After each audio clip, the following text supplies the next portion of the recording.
evening, good evening, good evening. Wow. Please forgive me for getting on late. I just wanted to drop in, waiting for a couple of people to come on. I sent them an invite, and so we're going to be waiting to see if they can get to their invite and then jump on. Bishop Andre and elect lady Angela Burson are going to be my guest on tonight. It's interesting to me that um, we had a discussion earlier today. Well, first of all, welcome. I'm Bishop Smith, Senior Presiding Bishop of the International Fellowship of Bishops, as well as the presiding prelate of Kingdom. No, that's Bishop Zimmerman of Faith Tabernacle Churches of Deliverance of the Apostolic Faith. We are excited tonight about what the Lord is doing and all that He's doing in the elevations of elect lady Pastor Dee Dee Zimmerman, the Honorable Bishop Eric Poundcake Zimmerman. I'm sorry, Eric G. Zimmerman. To all of you, the men and women of the International Council of Bishops, whether you are just members of the Facebook page, uh, um,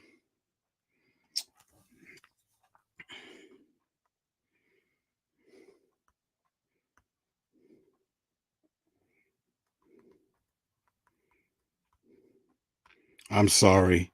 Um, I'm getting out some instructions to Bishop. I sent the link to their emails, and this is something new, possibly for them, but I want to make sure that they come in. I honor the Lord for all of you who are members, or those of you who have joined. We're going to be opening up a free. It's always going to be free. The membership to the International Council of Bishops, as the Lord has leaded us to restore, rebuild, and maintain the integrity of the office of the bishop. Here lately, the Lord began dealing with me on the fivefold gifts of the ministry, the fivefold ministries, if you will, the apostle, the prophet, the pastor, the teacher, and the evangelist. And what we are beginning to do is beginning to set some things in order through teaching. The only way that we can restore, rebuild, and maintain the integrity of our church leadership, I should say, is through instruction. So we've been doing some teaching, and some are going to begin to air on the Facebook page, our Facebook page. Yes, we're building a website, although they might be ancient, they're still useful. But we want to give everything that God has given us for you freely. There has been some platforms that did not mind charging. There has been some platforms that did not mind, taxing men and women to be a part of what they were doing. I'm going to be honest with you. My two close friends, my assistants rather, Bishop Donald Wiggs and Bishop Vernell Solomon, are very instrumental in what we are doing here. And they are helping to push this mandate, this vision along to make sure that we teach.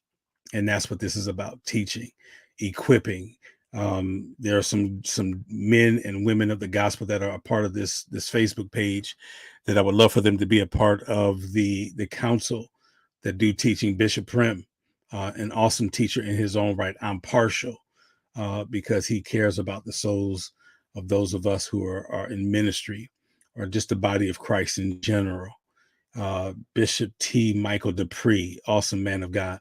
Got a chance to sit with him on many different occasions and just spoke to some of the women of God that God is bringing along. And we would love for them to be a part of what we're doing. As a matter of fact, we're growing. And so we would love for you to be a part of it.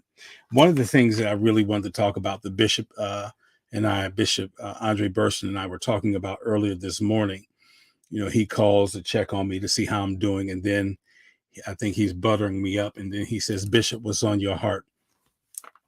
And one of the things that came to mind this morning, as the Lord was beginning to deal with me, he asked me the question, and I spoke that question to Bishop, and I said, who is your successor? In church leadership, I think one of the things that we do as we fail our churches is we don't prepare successors to come after us. I was just in a room on Clubhouse. We were talking about succession, who is coming, who's, and not so much who's available, but who do we have in place? I was talking to Bishop Solomon. I'm going to be reaching out to Bishop Wiggs, as I have already begun putting in place things that are going that should happen when I retire, or should God call me home? Should He call me home? The two of the biggest things that I need to do is, one, finish writing the vision and making it plain, so that you may run that readeth it. Once the vision is complete, I share it. I'm not afraid. There might be something in there that you might see, that you might hear, that might be a blessing to what God is doing with you. And so I believe in sharing the vision, and right, because you can't run with it if you don't have nothing to read, the blueprint of where God is taking us. And so we were having this conversation. And then, Bishop, if you're listening, check your email. I believe I sent it to the correct email. I'm going to try to send it um, to your oh no, I can't do that. Yeah, I'm going to try to send it to your messenger account. Um, and so I want you to get it, because I want them to hear, part of the conversation, but then I also want them to hear your wife, as we had this great conversation, and I want them to hear, what God was saying to you all. Um, I hope I get her. There she is. There she is. So check, if you don't see it in your email, check check your messenger. Yeah, check your messenger. If you don't have it in your email, check your messenger. Um, and so we were talking about the um, who is your successor. So I jotted down some information that I want to read real quick. Hopefully they'll come on, because we want to just have a brief discussion. I don't want to take up too much of your time. It's really late. I came on about half an hour late because of the same course or topic that we were talking about on Clubhouse. So the first question is, who is your successor? Um, um, who has been prepared to take over, to carry on once you're gone, whether you step down, or whether you pass away? In the in what I do is, and I'm also a general manager for a funeral home here in Akron, and I'm what they call a funeral consultant.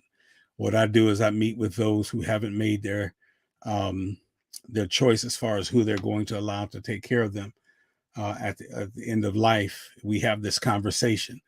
It's a conversation. Who are you going to? Um, what's going to happen? Who's going to take care of you during your end of life care? We talk about insurance. We talk about some of everything. We talk about the morbid things of death, as well as the exciting things of death. Yes, we talk about it all. Some people have asked me questions like, "Do you ever work in the morgue?" And I tell them I've not only worked uh, in the morgue, um, but I've worked. I've seen autopsies. You name it, I've witnessed it. Um, and some people look at it being like, "Man, you're gross." I said, "No, it's part of my job, and part of my job means I get to have fun doing what I like to do." Um, and so, in the grand scheme of things, yeah, I've had fun doing what I've had the opportunity to do, and I enjoy teaching. I enjoy talking. I enjoy educating, and I do it for free. Yeah, I do it for free. Um, and so we were talking about who's your successor. Who have you seen? Who have you chosen? Who are you preparing in case you step down or in case of death? One of the bullet points I wrote was that Bishop and I were talking about: continue to teach even when there's no student in the room. Continue to teach even though there's no student in the room. Why is that? Just because there's nobody in the room, or those that are in the room don't fit the criteria of which you're looking for doesn't mean God does not have them in the closet waiting. I mean, um, in the hallway listening. I was when I was began pastoring for the first 7 years of my pastorate. About 90% of that time, I was preaching to empty chairs. So I thought. I got deep with it and said I was preaching to God and the angels because I was there to minister unto the Lord. And so for the majority of 7 years, for the better part of 7 years, um, it was me, God, and the angels. And he would instruct me, go in and open up, set the room up, pray, and then and then minister the word that I gave you. And when I did that, I eventually learned. I was getting. I won't say I was getting. I won't say I was getting uh, distracted or depressed, or I was discouraged. But there was something there. I can't say what, but there was something.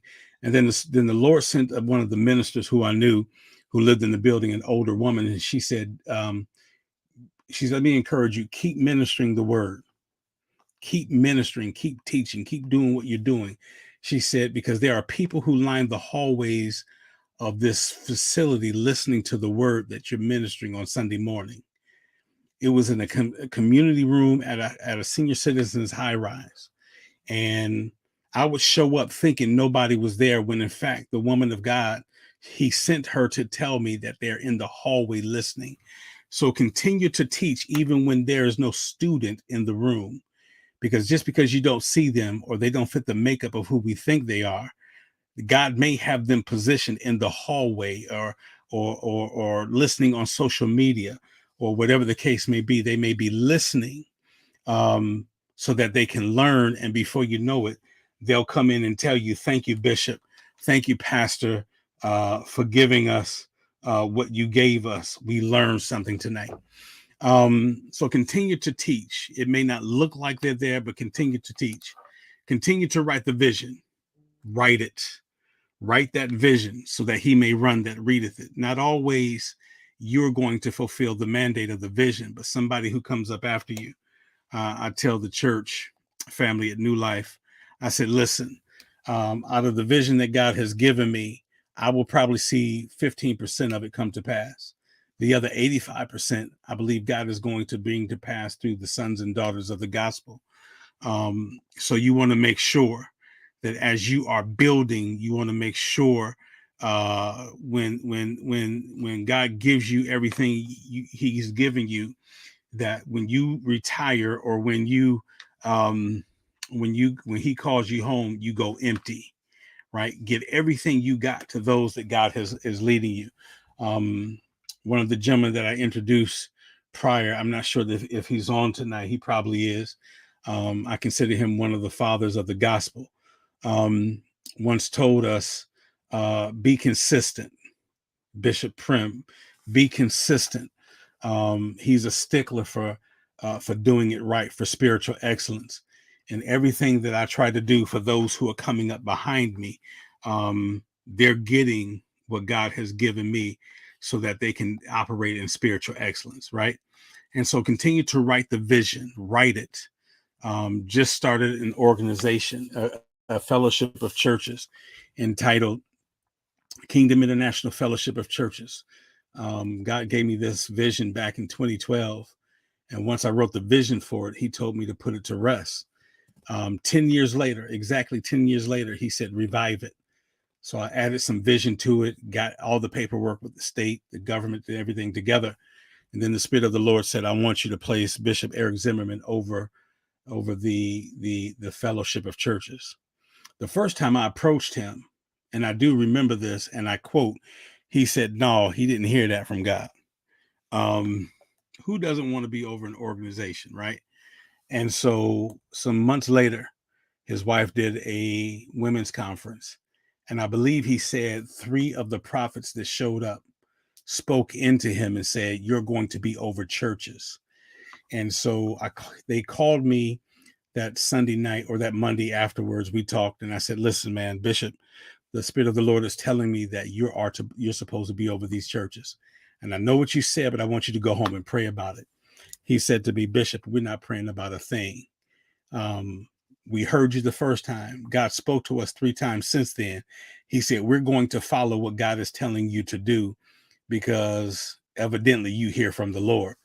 And so just a few weeks ago, we were there in Maryland where we enthroned him as the presiding bishop of Kingdom International Fellowship of Churches. And then we did the launch. Now, the main launch won't come until October, but we're putting in place things that God is doing. The vision was written out. He added to it, which made him co-visionary. And we're waiting to see. I trust him. I believe God is operating in him, is witnessing what God is doing. He accepted the vision. He wrote it, accepted the enthronement, and God is going to bless him. Now, he won't be successful if he doesn't read what was written as far as the vision. And so write the vision, continue to share the vision with the people so that they'll understand when you take your vacation, this is how we flow, right? And then here's my big one. Here's the big one. This is the big one for me. How are you teaching them? Are you teaching them? Are you teaching or are you dictating? And when you have hard-headed, stiff-necked folk, it's easy to transition over to dictate. Do as I said, right? Good teachers teach. Good teachers set the atmosphere for students to learn. I sit at the feet of our elders whenever I get the chance, whether they're bishops, whether they're elders, whether they're pastors, whether they're retired, whether they just somebody got sent my way who's been around longer than me. I sit at their feet and listen because they're always sowing seed into those of us that God is using. So are you teaching or are you dictating? And then the last one I want to share with you just for some thought, and then we'll come back later with Bishop Andre and elect lady Burson. I want to see if they chimed in. Not yet. Relax, relate, release. If you all remember A Different World with Whitley Gilbert, that one scene where she jumps in the bed and she says, relax, relate, release. One of the biggest things that we need to do is show those that are following us, show those whom we are leading, that it's okay to take a break. It's okay to say no. It's okay to go on vacation. It's okay to celebrate, to live, and to have a good time. I think one of the things that we fail the church in is that we feel that our hands have to be in everything. Sometimes you got to allow the people that you lead to experience, to be a part of, to hear what the Lord is saying, right? You got to have the people in the place where they can receive what God is giving you, because ultimately God chooses the successor. He wants to know, have you acknowledged them? Yeah. He's chosen the successor. He did that with Elisha and Elijah. He told Elijah to go to Elisha. He said, I want you, I've chosen him. He did that with Samuel. He said, how long will you mourn for Saul, seeing I have rejected him? Go to Bethlehem, for I have chosen me a bishop among Jesse's sons. He chose David. For all intents and purposes, he chose Ruth. Ruth spoke to Naomi, and she said, I'm going to go where you go. Where you go, I go. Your people shall become my people. Your God shall become my God. And the only thing that's going to separate you and I is death itself. There was something that God was doing with Ruth, that he was using Naomi uh, to validate. And so, who is your successor? Who is your successor? Who is going to pick up the mantle, the baton, um, after we're done? Trust me, I have bishops who said to me, I was talking to one of them earlier today, and I thought it was very unique. I thought it was, I thought it was amicable. I felt, I actually blushed, I think. But they said to me, Bishop, I want to know what you know. Here is a person who has multiple degrees. Here's a person who by themselves can lead great men and women into battle. And yet they said to me, I want to learn what you learn. another bishop called and said, I want to learn. I'm getting close to you because I want to know what you're doing. I want to see what you're doing. I want to learn for myself. And so we have to become teachers who make the platform inviting for students to learn. Some of people who walk with me, they realize I'm a little bit off the beaten path. They either gonna laugh, cry, or scratching their head. 90% of the time, they're going to laugh because when I tell them, when I interject my background, everything that I've been through as a pastor, as a child of God, as a bishop, they look at me and scratch their heads and they're like, I don't believe it. That couldn't have happened. Oh man, I can tell you some stories, and I plan to, because I'm going to be coming live more often. I want to share with you what God has given. And for those of you who are men and women of the gospel, um, who wouldn't mind being our guest, I would like for you to come on. Let's talk. Let's talk about it. Let's answer the question, who's going to be our successor? Hopefully on Thursday night, I can come on a little bit earlier and we can get Bishop Burson and Lady Burson, as they were just talking about this weekend. And he thought it was wow that, I said the same thing to him that he and his wife were talking about. They live in Cleveland. I live 40 minutes away in Akron. And so unless the Lord reveals it, right? And so I want to make sure that we're doing everything that your legacy will continue. Bishop T. Michael Dupree, yes, sir. I thank God for him. When we have our personal conversations, our phone calls, which we haven't had in about 2 to 3 weeks, maybe longer, it's his fault. I'm the worst one of returning phone calls. He shares some things with me that I'm able to, and he's not that much older than me, by the way. But I listen because God gives me wisdom and nuggets from Bishop Dupree, and I'm always going to be partial to Bishop Prim. He's met with some of the greatest of our day, some of the greatest before our calling, and he has no qualm about sharing what God has given to him. So we will probably have them two on to get my guests here one time. But that's a good question. Who is your successor? That's the question for tonight. Who is your successor? I believe that I've given up some points. I'm going to actually share some things, pin some things in our Facebook page here. Probably tomorrow morning, there's some writings I want to finish, especially on that piece. Are you teaching or dictating? People receive different. And I think the definitions of each. That dictator part is not a good one. And so with that being said, I want to say thank you for your time tonight. I honor the Lord for each and every one of you. I can only do it partial justice because Bishop Burson and his lovely wife were not on to assist, but I think it was just some connection issues. So what we will do is we will set some things up to make sure that they are a part of us. And then I'm looking at some of the comments. Yes, teach the students abilities or ways of learning. Thank you, Bishop Prim. Consistency is key. Thank you, Bishop Dupree. Jesus sent the crowd away and went to the other side. Yes, he did. He went away to get some rest. And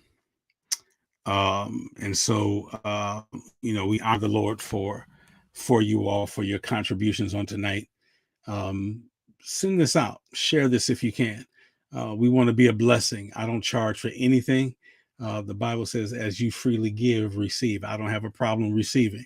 I believe the Lord is going to bless us before we get to the other side.